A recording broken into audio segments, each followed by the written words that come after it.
Itu datang dari Bapak Daniel Ranga dari Flores di NTT. Beliau bertanya, "Salam pendeta, saya mau bertanya, dalam Wahyu 2 ayat 15, siapakah Nikolaus itu? Apakah ajarannya sama dengan ajaran dari pengikut Bileam yang terdapat dalam Wahyu 2 ayat 14? Mohon penjelasannya pendeta." Terima kasih, saya bacakan pendeta. Wahyu 2 ayat yang ke-15 berbunyi,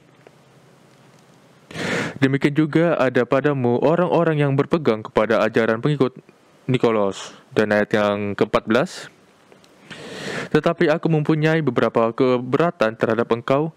Di antaramu ada beberapa orang yang menganut ajaran Bileam, yang memberi nasihat kepada Balak untuk menyesatkan orang Israel supaya mereka makan persembahan berhala dan berbuat zina." Silakan pendeta untuk jawabannya. Terima kasih pertanyaannya. Selamat malam, Saudara atau Bapak Daniel Rangga di Flores, NTT.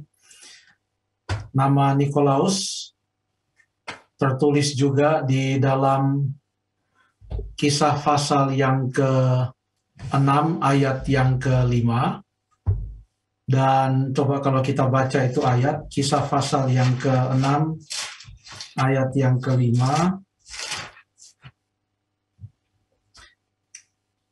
Mengatakan, usul itu diterima baik oleh seluruh jemaat, lalu mereka memilih Stefanus, seorang yang penuh iman dan Roh Kudus, dan Filipus, Prokorus, Nikanor, Timon, Parmenas, dan Nikolaus, seorang penganut agama Yahudi dari Antioquia.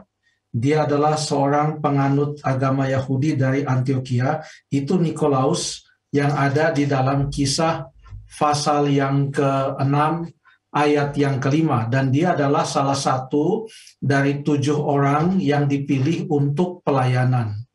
Pertanyaannya, apakah Nikolaus yang dipilih bersama-sama dengan Stefanus, lalu kemudian ada Filipus juga di sana, dan beberapa orang lain yang dipilih untuk pelayanan. Dan mereka diberkati, diurapi untuk pelayanan pada saat itu.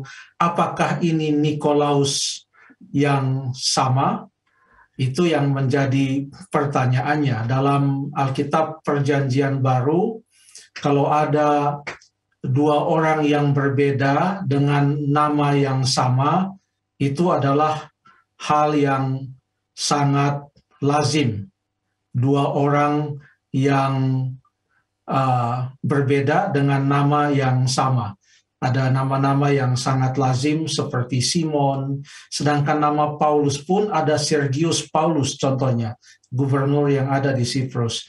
Lalu kemudian ada juga nama-nama yang lain seperti Yakobus, ada beberapa Yakobus di dalam Alkitab. Jadi oleh karena ada Nikolaus dalam Kisah pasal yang ke-6, lalu kemudian Nikolaus di dalam Wahyu pasal yang kedua, apakah terus Nikolaus itu adalah orang yang sama? Tidak ada petunjuk di dalam Alkitab yang memberikan bukti yang sangat kuat bahwa Nikolaus, salah seorang dari 7 pelayan yang dipilih untuk melayani bersama-sama dengan para rasul, itu adalah Nikolaus yang disebutkan namanya di dalam Wahyu pasal yang ke-2 ayat yang ke-15. Di dalam kitab Wahyu sekalipun, nama Nikolaus itu bukan hanya terdapat 1 kali. Kalau kita baca tadi, yang dibaca Salomo tadi, pasal 2 ayat yang ke-15 ya. Halo? Ya Pak Pendeta, betul, Wahyu Pendeta. pasal 2 ayat 15. Sebab saya tidak melihat Salomo dan Baik Pak Pendeta. Stephen, jadi sekali-sekali kasih keluar suara dapat menolong. Sebab yang lalu sempat kita kehilangan ya, karena putus internet. Koneksi. Jadi saya pikir sudah di mana saya ini. Jadi silakan, tadi dibaca di dalam Wahyu 2 ayat 15. Wahyu pasal yang kedua ayat yang ke-15 ya, yang betul, ada nama Nikolaus di sana. Ya kan? Betul, selain di Wahyu 2 pasal yang ke-15, Ada juga di dalam Wahyu pasal yang kedua, ayat yang ke-6. Tolong dibaca Wahyu pasal 2 ayat yang ke-6. Saya bacakan pendeta, Wahyu 2 ayat 6. Tetapi ini yang ada padamu, yaitu engkau membenci segala perbuatan pengikut-pengikut Nikolaus, yang juga kubenci. Terima kasih. Di sana ada juga disebutkan tentang perbuatan pengikut-pengikut Nikolaus. Karena ini konteksnya sama, pekabaran kepada 7 jemaat, maka siapapun Nikolaus itu, maka Nikolaus yang ada di Wahyu pasal yang kedua ayat yang ke-6 adalah sama dengan Nikolaus yang ada dalam Wahyu pasal yang kedua ayat yang ke-15. Ya, bedanya Wahyu pasal 2 ayat yang ke-6 itu adalah dalam konteks pekabaran kepada jemaat di Efesus, sementara Nikolaus yang ada di Wahyu 2 ayat 16 adalah dalam konteks pekabaran kepada jemaat yang ada di Pergamus. Kedua jemaat ini sama-sama berada di Asia Kecil. Jaraknya pun tidak seberapa jauh. Jadi artinya pengaruh dari Nikolaus itu sungguh besar sehingga sampai di Efesus dan bahkan sampai ke Pergamus. Ini adalah nama-nama tempat yang memang ada pada abad yang pertama di mana ada jemaat-jemaat Tuhan di sana. Lalu pertanyaan dari saudara Daniel Rangga tadi adalah, apakah ajarannya itu sama dengan ajaran dari pengikut Bileam? Sebelum ke sana, ada sedikit keterangan tambahan tentang Nikolaus ini. Bila mana kita bandingkan 2 ayat tadi, yaitu Wahyu 2 ayat 6 dan Wahyu 2 ayat 15. Karena kalau di Wahyu 2 ayat yang ke-6, di sana disebutkan, engkau membenci segala perbuatan pengikut-pengikut Nikolaus. Sementara Wahyu 2 ayat yang ke-15 mengatakan, ada padamu orang-orang yang berpegang kepada ajaran pengikut Nikolaus. Jadi ada yang berpegang pada ajaran, dan ada yang memang menunjukkan ajaran itu di dalam perbuatan-perbuatan mereka seperti yang dilakukan oleh Nikolaus dan pengikut-pengikutnya. Jadi rupa-rupanya kedua ayat ini menerangkan kepada kita ada kaitan yang sangat kuat antara ajaran dan perbuatan, dan itu sangat mempengaruhi akan umat-umat Tuhan. Oke, kembali kepada pertanyaan yang tadi, apakah Nikolaus ini punya ajaran sama dengan ajaran Bileam? Coba kita baca dulu ajaran Bileam itu seperti apa. Wahyu 2 ayat yang ke-14 kita baca sekali lagi. Tetapi aku mempunyai beberapa keberatan terhadap engkau, di antaramu ada beberapa orang yang menganut ajaran Bileam. Lalu ayat yang ke-15, memegang atau berpegang pada ajaran Nikolaus. Apa itu ajaran Bileam? Dilanjutkan dalam ayat yang ke-14 itu yang mengatakan, yang memberi nasihat kepada Balak untuk menyesatkan orang Israel supaya mereka makan persembahan berhala dan berbuat zina. Kalau kita baca cerita tentang Bileam ini, ceritanya cukup panjang di dalam Bilangan pasal yang ke-22. Dia adalah seorang nabi. Dan dia diberikan upah oleh Raja Balak untuk mengutuk orang Israel, akan tetapi kutukannya itu justru berubah menjadi berkat. Jadi karena tidak berhasil, dia memberikan nasihat, siasat yang lain untuk membuat orang Israel ini dihukum oleh Tuhan, yaitu menasihatkan kepada Balak agar supaya dia mempengaruhi orang Israel dengan mengirimkan perempuan-perempuan dari Moab untuk menyusup masuk ke perkemahan dari orang-orang Israel, dan itu menimbulkan perzinahan dan penyembahan berhala yang sungguh luar biasa, dan Tuhan sangat tidak suka terhadap keadaan demikian. Jadi apa itu ajaran Bileam? Yaitu memasukkan penyembahan berhala dan juga perzinahan, baik itu secara fisik maupun perzinahan rohani.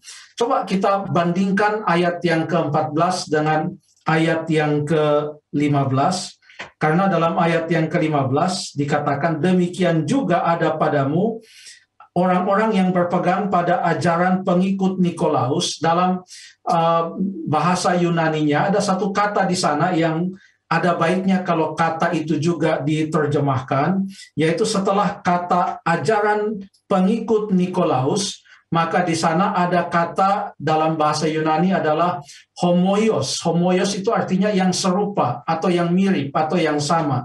Dengan demikian, kalau kita mau mengikutkan kata homoios itu untuk diterjemahkan juga, maka ayat 14 dan ayat yang ke-15 ini akan berbunyi, tetapi aku mempunyai beberapa keberatan terhadap engkau. Di antaramu ada beberapa orang yang menganut ajaran Bileam, yang memberi nasihat kepada Balak untuk menyesatkan orang Israel, supaya mereka makan persembahan berhala dan berbuat zina. Demikian juga ada padamu orang-orang yang berpegang kepada ajaran pengikut Nikolaus yang serupa dengan itu. Jadi, ajaran Nikolaus melalui perbandingan kedua ayat ini adalah ajaran yang mirip atau serupa dengan ajaran dari Bileam. Bileam kalau boleh dikatakan seorang nabi yang telah meninggalkan Tuhan, atau boleh dikatakan seorang nabi palsu. Dan kalau berbicara tentang nabi, maka Alkitab Perjanjian Lama itu banyak sekali mencatat mengenai nabi-nabi. Ada sedikit petunjuk mungkin tentang siapa ini Nikolaus kalau kita baca dalam konteks pekabaran kepada jemaat di Efesus, di mana nama Nikolaus juga disebutkan. Saya baca lagi di dalam Wahyu 2 ayat yang ke-6, pekabaran kepada Efesus yang mengatakan, tetapi ini yang ada padamu, yaitu engkau membenci segala perbuatan pengikut-pengikut Nikolaus yang juga aku benci. Tapi kalau kita baca di dalam ayat yang kedua, dikatakan dalam pekabaran untuk jemaat Efesus, aku tahu segala pekerjaanmu, baik jerih payahmu maupun ketekunanmu. Aku tahu bahwa engkau tidak dapat sabar terhadap orang-orang jahat, bahwa engkau telah mencobai mereka yang menyebut dirinya rasul, tetapi yang sebenarnya tidak demikian, bahwa engkau telah mendapati mereka pendusta-pendusta. Jadi disebutkan bahwa mereka tidak suka kepada orang-orang yang mengaku rasul, padahal bukan rasul di dalam Alkitab, bukan rasul, dan juga mereka ternyata adalah pendusta menurut ayat ini. Dan disebutkan di sana nama pengikut Nikolaus. Sementara Bileam di dalam pekabaran kepada Pergamus adalah seorang nabi palsu. Jadi kalau kita mau bandingkan Bileam dengan Nikolaus, maka kalau Bileam itu adalah nabi palsu, maka Nikolaus boleh kita sebutkan sebagai seorang rasul palsu. Jadi baik nabi palsu maupun rasul palsu, inilah yang membuat banyak umat Tuhan yang ada di atau ada umat Tuhan yang ada di jemaat Pergamus yang disesatkan oleh karena penyesatan dan ajaran-ajaran yang diberikan baik oleh Nikolaus maupun mereka yang menganut, ya, Bileam sudah mati lama, tapi menganut ajaran dari Bileam. Kurang lebih hanya itu gambaran berdasarkan informasi-informasi dari dalam Alkitab tentang siapa itu Nikolaus. Terima kasih.